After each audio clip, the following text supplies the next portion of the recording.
सुप्रिया जी, मैं आज आपके साथ शुरुआत करना चाहती हूं और मुझे इस सवाल का जवाब चाहिए कि क्या कांग्रेस पार्टी अब शिवसेना या फिर ऐसी पार्टियों की भाषा बोलने लग गई है? कलाकारों को धमकाएंगे। महाराष्ट्र के प्रदेश कांग्रेस अध्यक्ष कह रहे हैं कि अमिताभ बच्चन और अक्षय कुमार अब महंगाई पर बोले, नहीं तो उनकी फिल्में रिलीज नहीं होने देंगे, शूटिंग नहीं होने देंगे महाराष्ट्र में।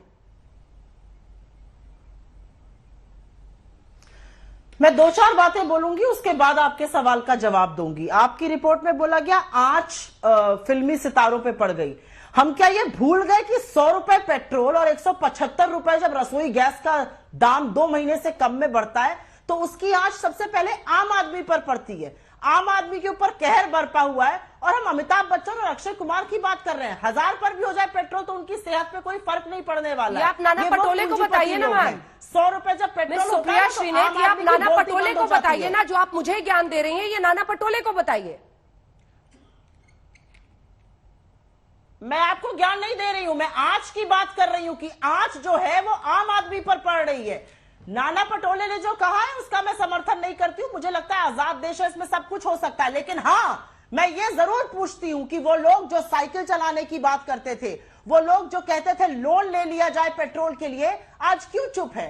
क्या इतनी तानाशाही है कि इतना डर हो गया है कि पेट्रोल पर बोलेंगे भी नहीं? और गिरिराज सिंह जिनकी बाइट अभी दिखाई जा रही थी, उन मान्यवर को बोलिएगा, वो मंत्री तो बन गए हैं, शायद उनको मिनिस्ट्री और डिपार्टमेंट में अंतर नहीं पता है और इसीलिए सरकार का ये हाल है जो हाल हो रहा है। इस सरकार का, इस सरकार के बाएं हाथ को दाहिने का अंतर नहीं पता है। उनको अगर डिपार्टमेंट और मिनिस्ट्री में अंतर नहीं पता है तो वो कौन सी मिनिस्ट्री और कौन सा डिपार्टमेंट चला रहे हैं ये गिरिराज सिंह जी खुद ही जाने। और इसीलिए मछुआरों की और आम आदमी की आज ये हालत हो गई है। क्रूड ऑयल आज आधे दाम पर है हमारी सरकार से और 100 रुपए पार हो चुका है और इसमें सारी लूट केंद्र सरकार की है। मैं दावे के और डंके की चोट पे कहती हूं, फ्यूल एक ऐसा सब्जेक्ट है जिसपे मैंने बहुत रिसर्च किया है। ये पूरी की पूरी लूट दिखाता है सरकार का नैतिक और दिमागी दिवालियापन, और कैसे दिखाता है उनकी निष्ठुरता और उनकी निर्दयता आम आदमी के लिए। ठीक है, इकोनॉमिक्स को लेकर आपकी ताकत है, इस पर मैं सवाल गौरव भाटिया से पूछूंगी। उनकी सरकार है, चाहे वो हमलावर पर जितना भी हमला करे, लेकिन जनता ये सवाल पूछ रही है। हमने दिखाया है, कह रहे श्रीलंका में, एक बार जरा कीमतें दिखाइए जो हर देश की है, हर देश की है। श्रीलंका, नेपाल, हर जगह एक व्यक्ति की आवाज आपने सुनी ना गौरव भाटिया जी, कह रहे हैं कि देखिए रावण वाले लंका में भी पेट्रोल सस्ता है, और आप कहते हैं राम की धरती है, देखिए यहां पर पेट्रोल की क्या कीमत है। हर मुल्क का हमने यहां पर डेटा रख दिया है सामने। ये क्या हालत है और ये हालत क्यों ऐसी हो गई है? कब तक आप लोग पिछली सरकारों को जिम्मेदार ठहराएंगे गौरव भाटिया जी? 6 साल से आप सरकार है।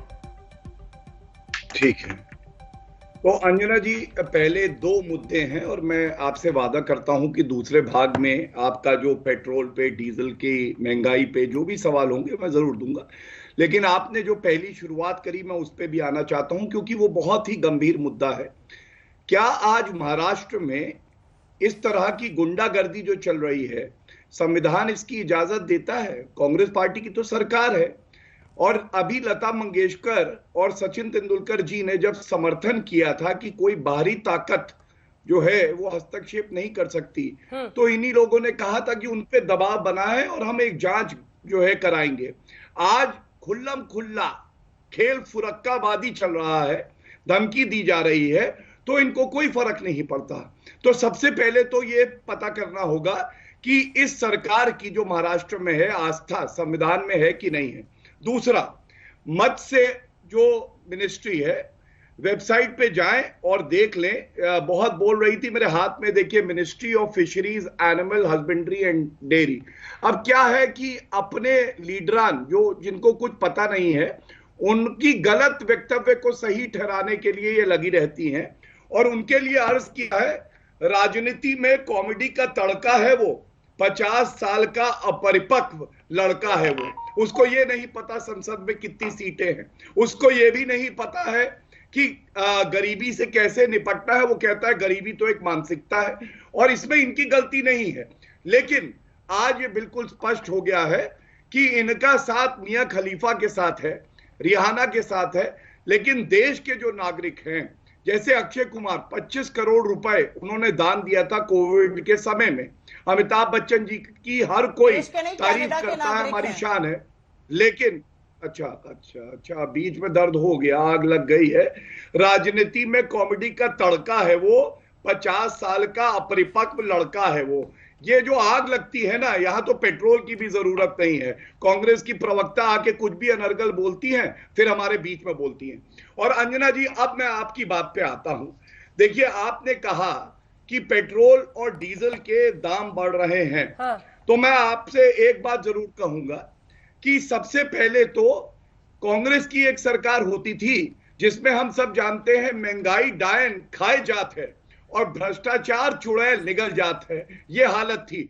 आज की जो तारीख है इसमें ईमानदार सरकार है और वो ये सुनिश्चित करती है कि जो एक एक रुपया हम लोग लेते हैं टैक्स में, वो प्रदेशों में भी जाता है और उसके अलावा आम जनता जो गरीब से गरीब है उसके लिए जो योजनाएं आती हैं उसमें जाता है। और प्रधानमंत्री जी ने जो बात कही है, मैं समझता हूं वो बहुत महत्वपूर्ण है।